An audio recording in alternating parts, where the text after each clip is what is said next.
The true story of the ninja, beyond the myth. On a moonless night in 1615, as cannon fire illuminated the walls of Osaka Castle, a group of black-clad figures slipped through the siege lines of Tokugawa Ieyasu's massive army. These weren't the supernatural shadow warriors of legend, capable of walking on water or transforming into animals. They were something far more remarkable.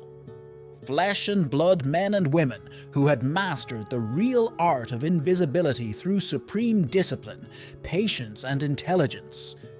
This would be the last documented mission of Japan's legendary ninja, but their story begins nearly 5 centuries earlier in the mist-shrouded valleys of Iga and Koga, where common farmers forged themselves into history's greatest intelligence operatives. The true story of the ninja bears little resemblance to the black pajama-clad acrobats of popular imagination, yet it is infinitely more fascinating. These were Japan's original special forces, master strategists who could extract enemy secrets from behind fortress walls, courier intelligence through seemingly impenetrable military lines, and strike terror into the hearts of samurai generals. Their techniques weren't magical. They were methodical. Their weapons weren't exotic, they were ingenious. And their legacy wasn't just legend, it was revolutionary. This is their story, stripped of myth but full of mystery, where the historical truth proves more compelling than any fiction ever could. Emergence of Japan's Shadow Warriors. The birth of Japan's Shadow Warriors began not with a whisper, but with a scream. In 1487, when warlord Ashikaga Yoshihisa's armies marched into the valleys of Iga province, they expected to find simple farmers ready to submit to samurai authority. Instead, they encountered something unprecedented, an entire region that seemed to vanish before their eyes. Supply lines mysteriously failed. Crucial intelligence proved false. Key commanders died in their sleep. Within weeks, Yoshihisa's mighty army retreated in humiliation, defeated not by opposing samurai, but by peasants who had perfected the art of invisible warfare. These Iga villagers hadn't stumbled upon their defensive techniques by accident. For generations, the unique geography of their homeland, a bowl of misty valleys surrounded by nearly impassable mountains, had forced them to develop unconventional methods of survival. While samurai armies clashed on the Great Plains of central Japan, the people of Iga and neighboring Koga perfected a different kind of warfare.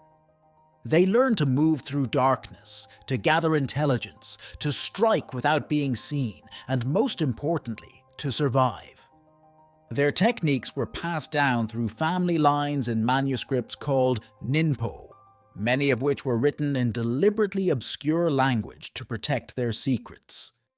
The genius of these proto-ninja lay not in their weapons or combat techniques, but in their radical reimagining of warfare itself. While samurai trained to face enemies head-on, the fighters of Iga and Koga developed a comprehensive system of military intelligence that would have seemed familiar to modern CIA operatives. They created vast information networks, developed sophisticated codes, and perfected the art of infiltration.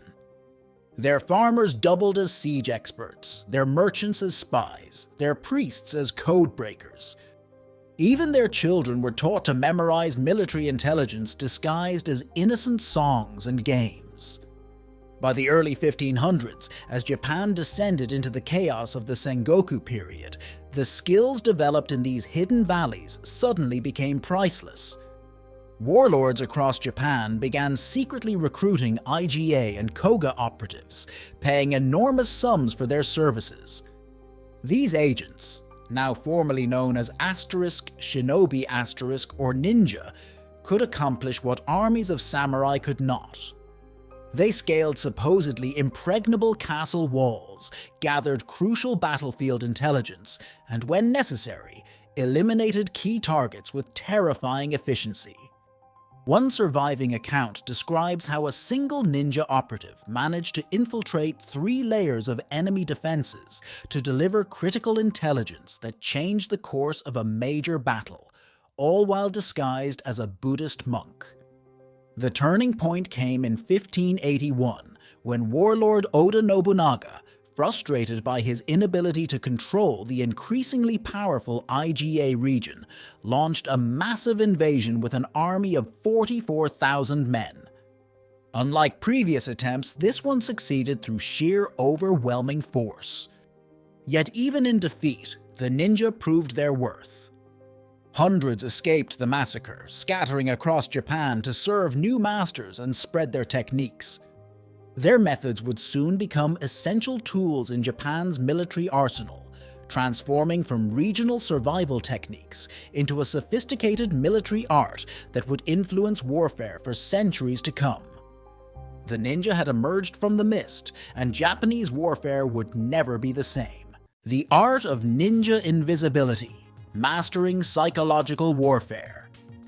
The most powerful weapon in the ninja's arsenal wasn't a sword or a throwing star. It was a deep understanding of human psychology.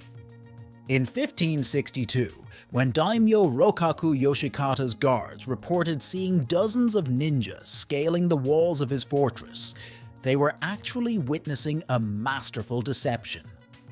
A single operative had tied small lanterns to the tails of birds, creating the illusion of multiple attackers moving through the darkness. The resulting chaos allowed a small team to slip through the fortress's main gate undetected, hidden among the panicked reinforcements rushing to defend the walls. This sophisticated grasp of psychological warfare extended far beyond simple tricks of light and shadow.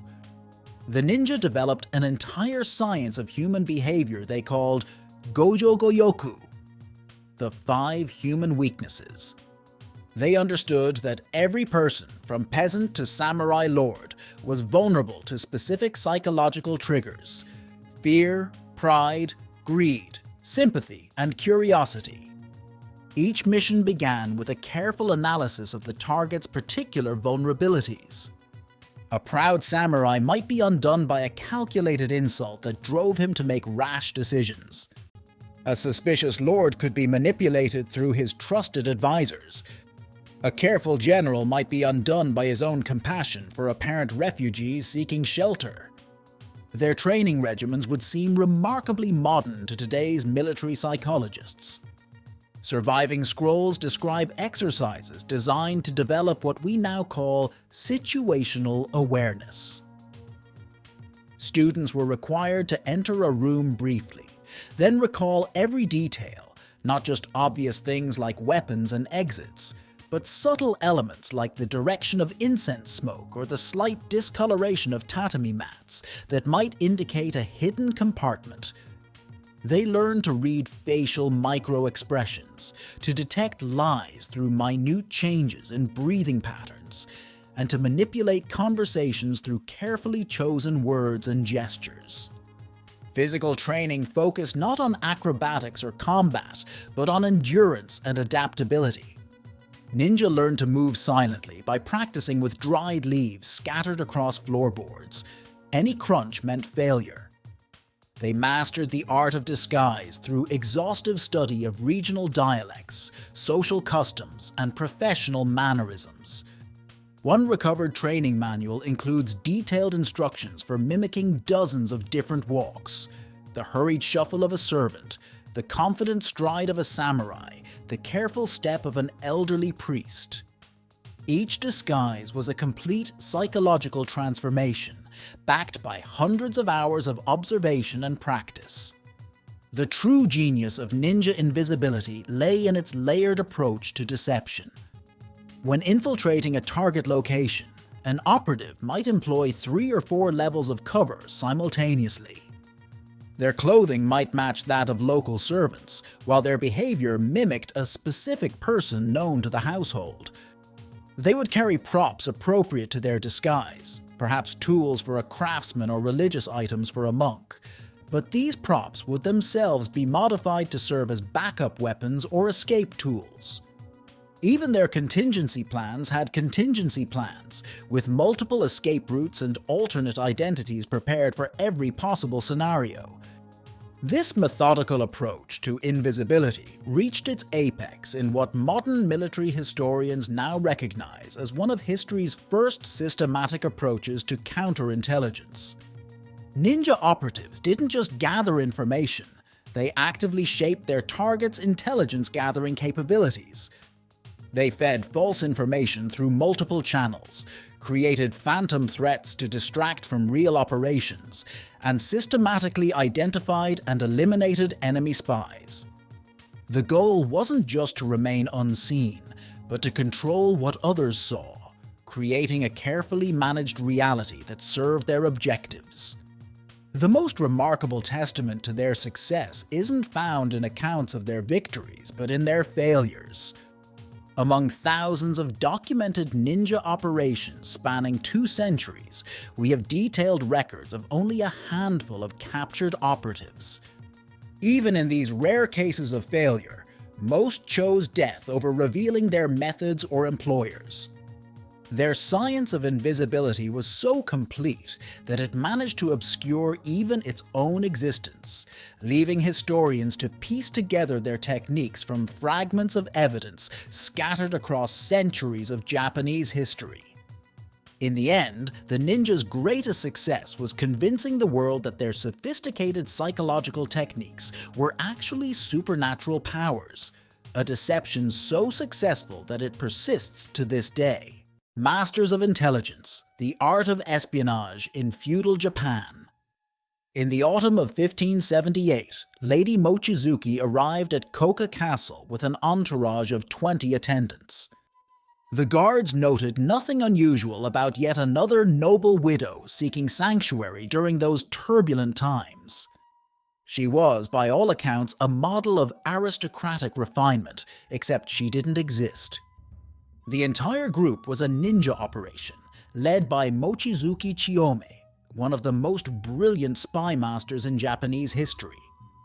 Her network of female operatives, disguised as Miko shrine maidens, had become the eyes and ears of the powerful Takeda clan, gathering intelligence that shaped the course of Japan's bloodiest civil war.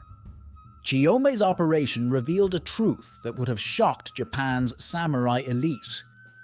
Some of their most effective opponents wore silk instead of armor.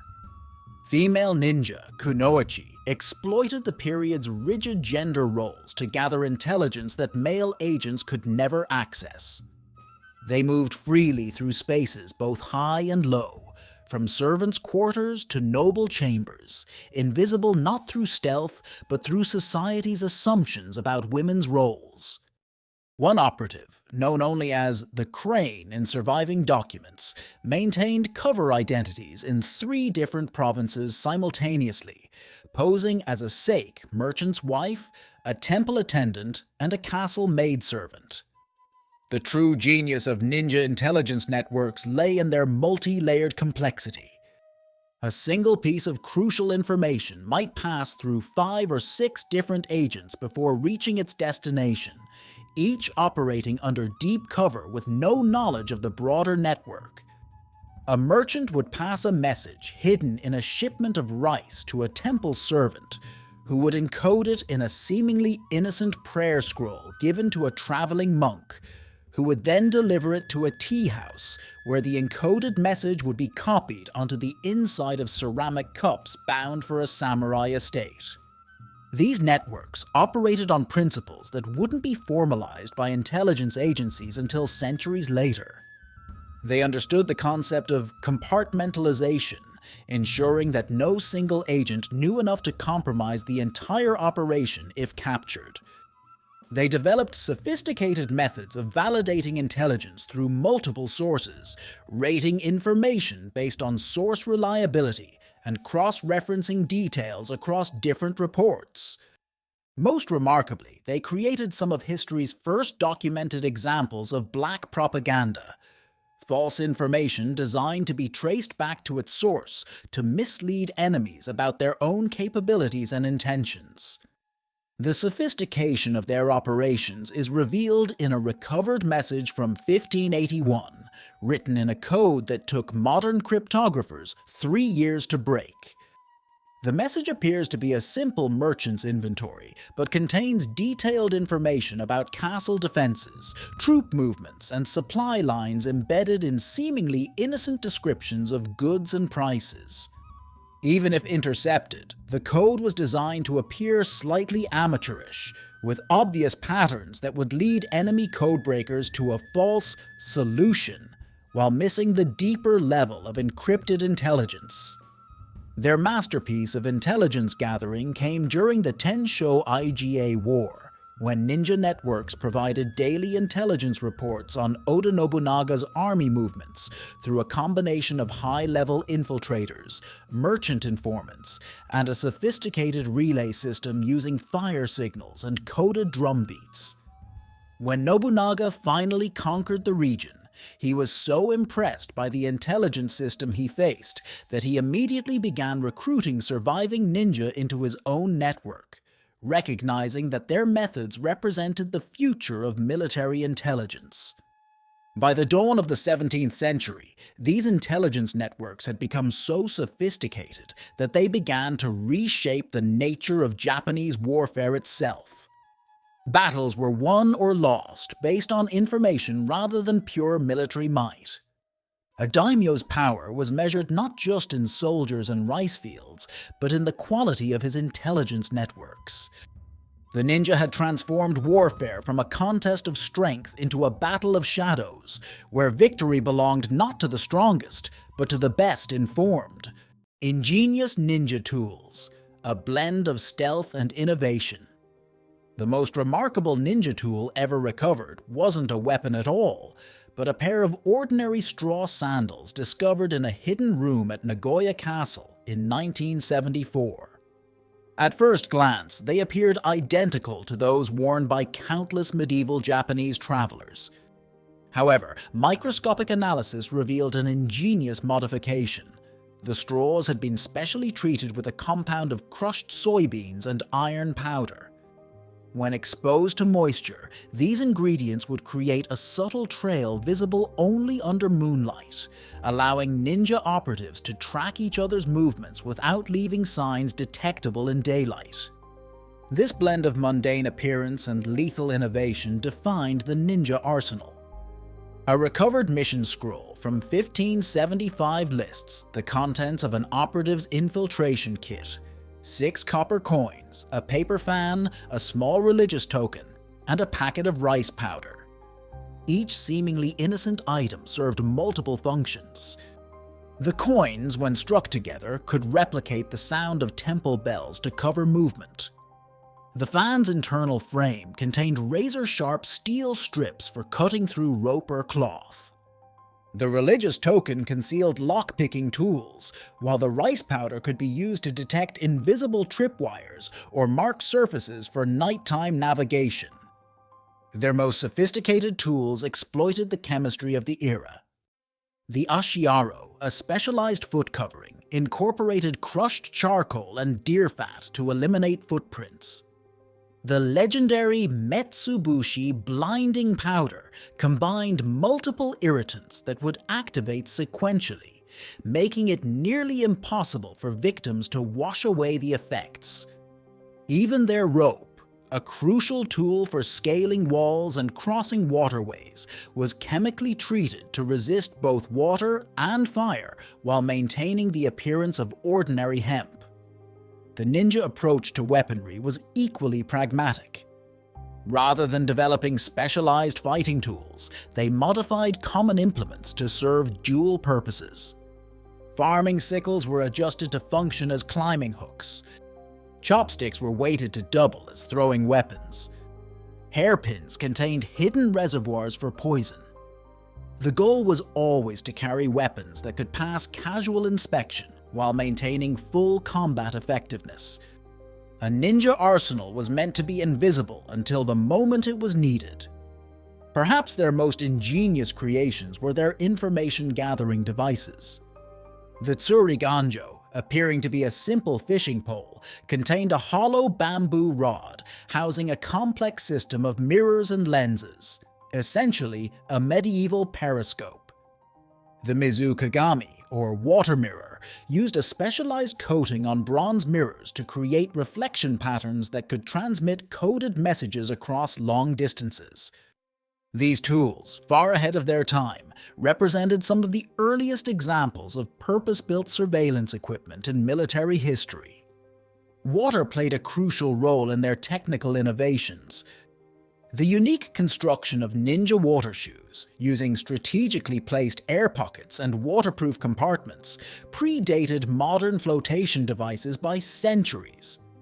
Their collapsible boats, made from treated leather stretched over bamboo frames, could be disassembled and carried in pieces that looked like ordinary merchant goods. They even developed underwater breathing apparatus using carefully hollowed reeds and small air bladders made from oiled paper, techniques that wouldn't be replicated by military divers until the 19th century. But their most powerful tools were psychological. A recovered ninja manual describes a device called the kirigisu, or cricket tube, a small bamboo cylinder that could replicate the sound of insects. By deploying multiple tubes with slightly different tones, operatives could create the illusion of normal nighttime insect activity. When the actual insects fell silent due to human movement, the artificial sounds would mask the gap, a sophisticated understanding of environmental psychology that modern special forces still employ. The true sophistication of ninja tools lay not in their individual function, but in how they worked together as a system. Each item served multiple purposes, could be easily concealed or disguised, and was designed to complement other tools in the operative's arsenal. This systematic approach to equipment design, emphasizing versatility and concealment over specialized function, would not be seen again in military history until the development of modern covert operations gear in the 20th century. The art of ninja warfare, legendary operations. Dawn broke over Honnoji Temple on June 21, 1582, as Oda Nobunaga, Japan's most powerful warlord, prepared for his morning tea ceremony. Within hours, he would be dead, his empire crumbling in what would become the most famous ninja operation in history.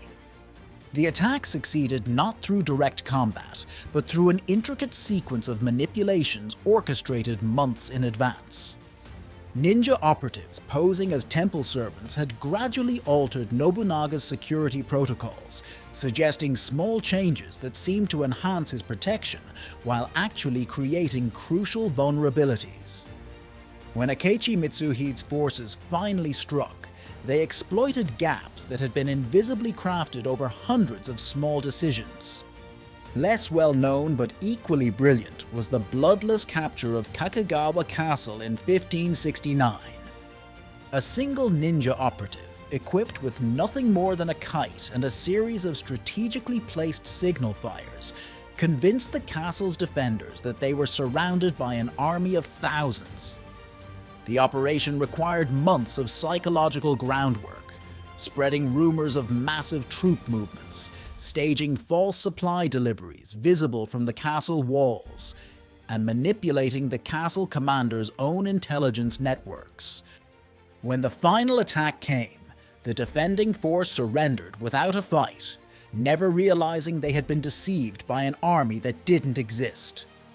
The assassination of Uesugi Kenshin in 1578 demonstrated the ninja's mastery of long-term infiltration.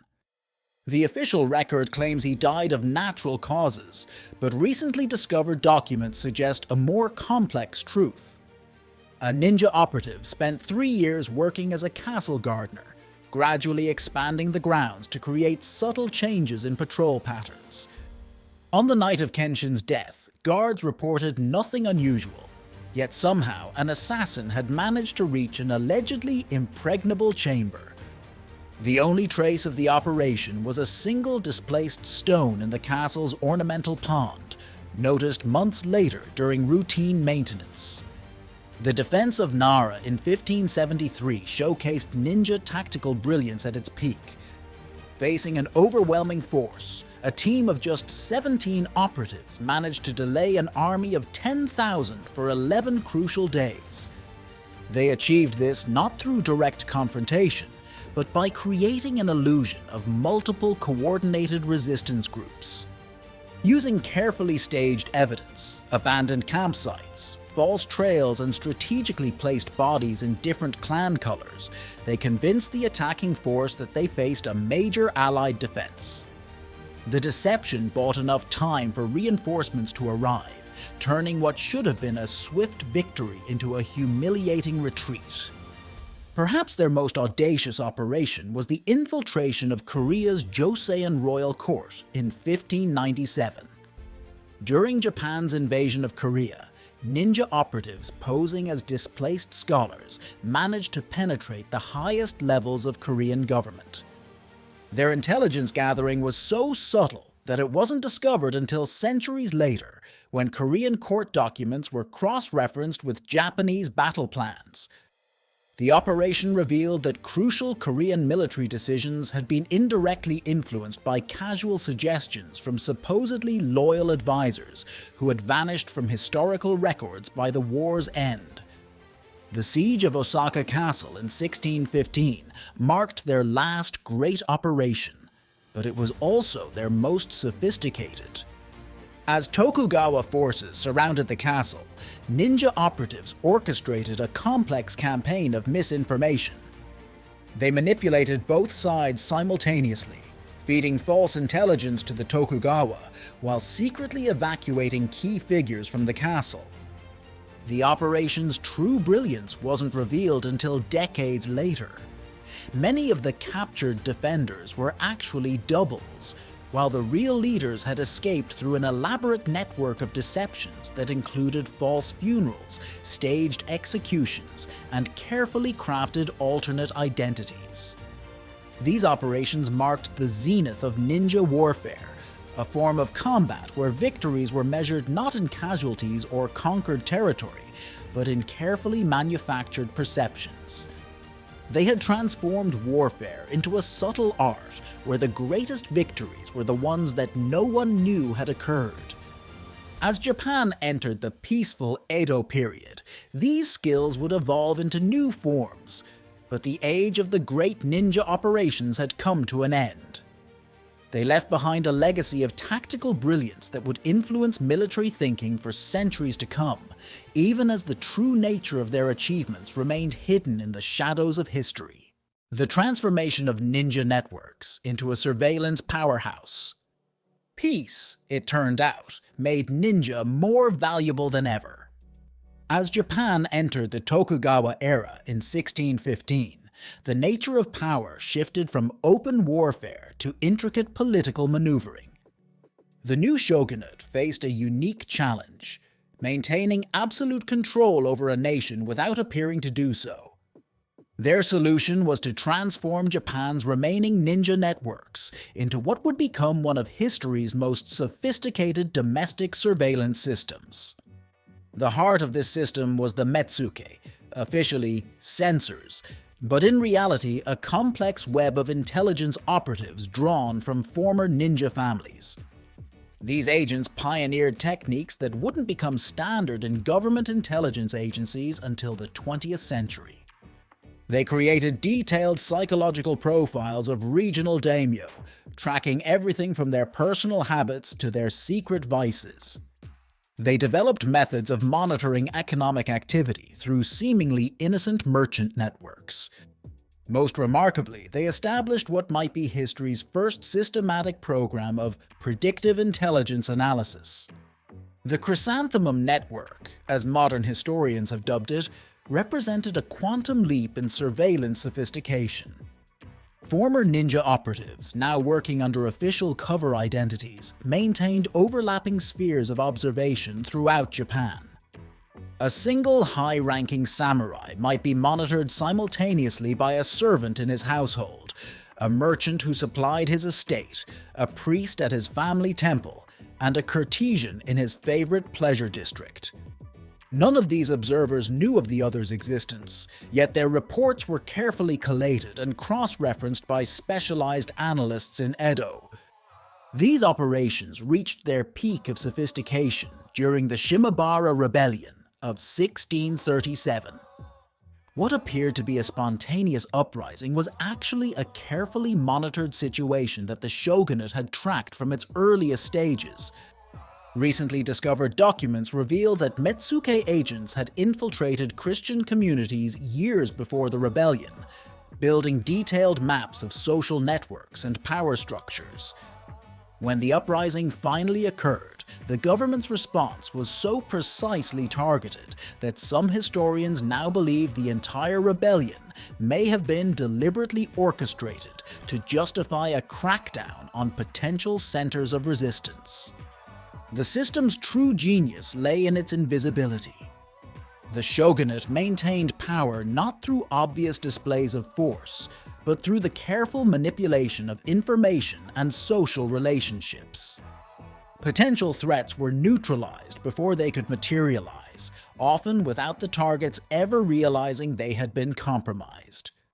A daimyo planning rebellion might find his key allies mysteriously distracted by local problems, his finances unexpectedly strained by market forces, or his trusted advisors suddenly advocating for caution and delay. This shadow war reached its apex in the 1650s with the establishment of the Garden Guards, a unit of intelligence operatives who maintained cover identities as landscape architects and gardeners. Their brilliant innovation was to turn the very geography of Japan into a surveillance tool. By designing and maintaining gardens at key estates throughout the country, they created a network of observation posts disguised as aesthetic improvements. A carefully placed rock garden might offer clear sight lines into a castle's main hall. A decorative pond could serve as a measuring tool for monitoring food and supply consumption. Even the plants themselves were selected to track patterns of behavior. Certain flowers would bloom only if groundwater levels changed, indicating unusual activity like troops gathering or supplies being stockpiled. The ultimate achievement of this era wasn't in any single operation or technique, but in the creation of a system so effective that it rendered traditional ninja operations obsolete. The shogunate had transformed the art of invisibility from a tool of warfare into an instrument of governance. They had created a peace maintained not by the visible power of armies, but by the invisible influence of information. As Japan moved into its final century of isolation, these systems would eventually calcify into bureaucracy. But their influence would echo through history, establishing principles of surveillance and control that would be studied and emulated by governments for centuries to come. The ninja had completed their transformation from shadows of war to architects of peace, even as their true role faded into the mists of history. The enduring legacy of ninja tactics in modern warfare. In 1942, when Lieutenant Colonel William Fairbairn began developing training programs for Allied Special Forces, he turned to an unexpected source: medieval Japanese manuscripts. The fighting techniques he encountered in those ancient ninja scrolls would eventually form the foundation of modern military close combat training. But Fairbairn's greatest discovery wasn't in the combat techniques. It was in the psychological principles that underpinned them. The ninja approach to conflict, emphasizing perception over power, would revolutionize military thinking for generations to come. The echoes of ninja methodology can be found in every corner of modern special operations. The US Navy SEALs principle of momentum over mass mirrors ancient ninja tactical doctrine. The British SAS's emphasis on psychological warfare draws directly from techniques first documented in medieval Japan. Even the modern military concept of force multipliers, using small, well-trained units to achieve disproportionate effects, reflects ninja operational philosophy. But perhaps their most profound influence can be seen in modern intelligence tradecraft. When the CIA began developing its first field manual for covert operations in the 1950s, analysts were stunned to discover that many of their supposedly innovative techniques had been anticipated by ninja operators centuries earlier. The practice of establishing multiple cover identities, the use of environmental psychology in surveillance, even the principle of compartmentalized intelligence networks, all had been documented in surviving ninja scrolls. The ninja influence on modern corporate security is equally striking. When Sony Corporation developed its first comprehensive information security protocol in the 1960s, Chief Architect Masataka Taketsuru explicitly modeled it on medieval ninja information protection techniques. The multi-layered approach to security, the emphasis on psychological barriers over physical ones, and the principle of hiding crucial information in plain sight all came directly from ninja manuscripts preserved in his family archive. Their most unexpected legacy emerged in the digital age.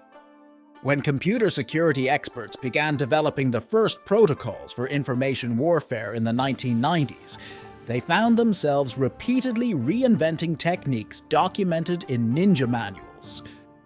The principle of security through obscurity, the use of honeypot traps to catch intruders, even the basic concept of using multiple layers of seeming vulnerability to mask core defenses, all had been pioneered by ninja operators centuries before computers existed. Modern practitioners of ninjutsu, the few remaining schools teaching verifiable historical techniques, have found their expertise increasingly sought after by military and intelligence organizations worldwide.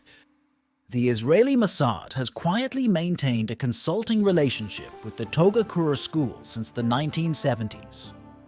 The Russian FSB has an entire department dedicated to studying historical ninja manuscripts for applicable modern techniques. Even the US Defense Advanced Research Projects Agency, DARPA, has funded research into ninja methods of psychological warfare and perception manipulation. But perhaps their most important legacy lies not in specific techniques or tactics, but in a fundamental approach to conflict that has become increasingly relevant in the modern world. The ninja understanding that perception shapes reality, that indirect approaches often prove more effective than direct confrontation, and that information properly applied can be more powerful than any weapon, feels remarkably modern in our age of information warfare and asymmetric conflict. As we move deeper into an era where wars are fought with information as much as weapons, where influence operations can be more decisive than military campaigns, and where the ability to shape perception has become the ultimate strategic advantage, the lessons of the ninja seem more relevant than ever.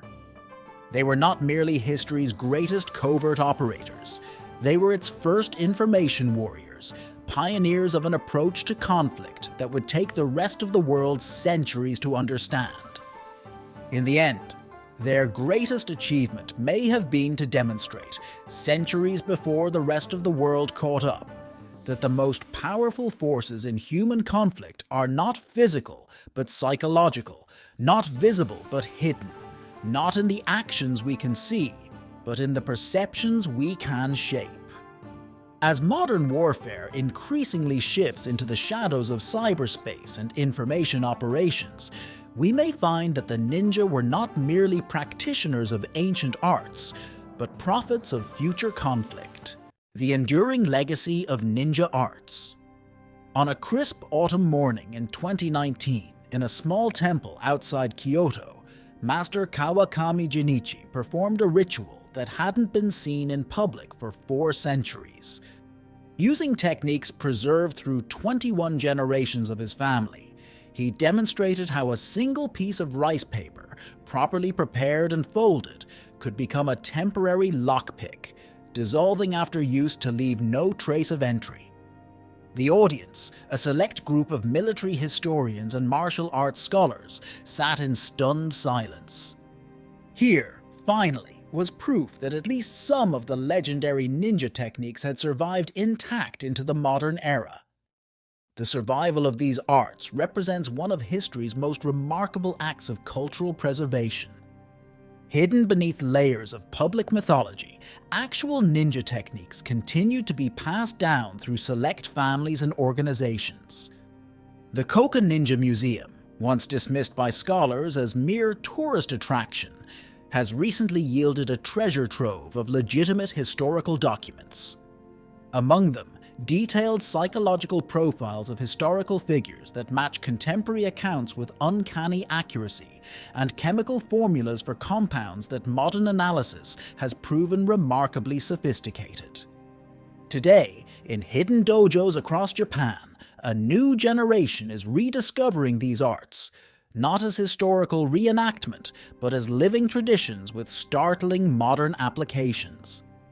Tech entrepreneurs study ninja methods of information control to better understand network security.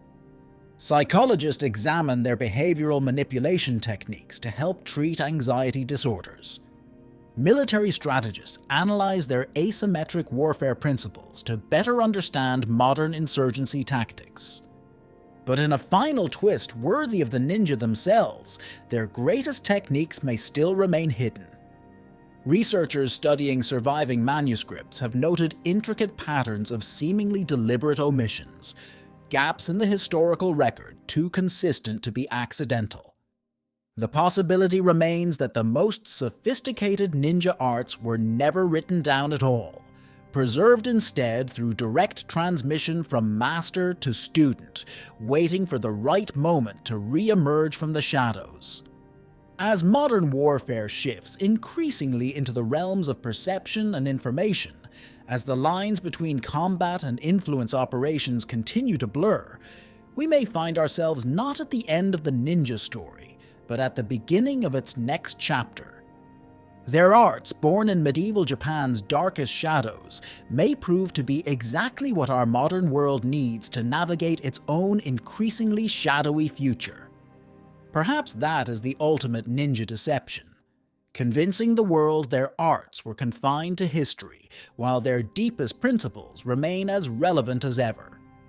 In the end, the story of the ninja is not just a tale of Japan's past, but a window into humanity's future, a future where the arts of perception, deception, and indirect influence may prove more crucial than ever before. The shadows, it seems, still have much to teach us.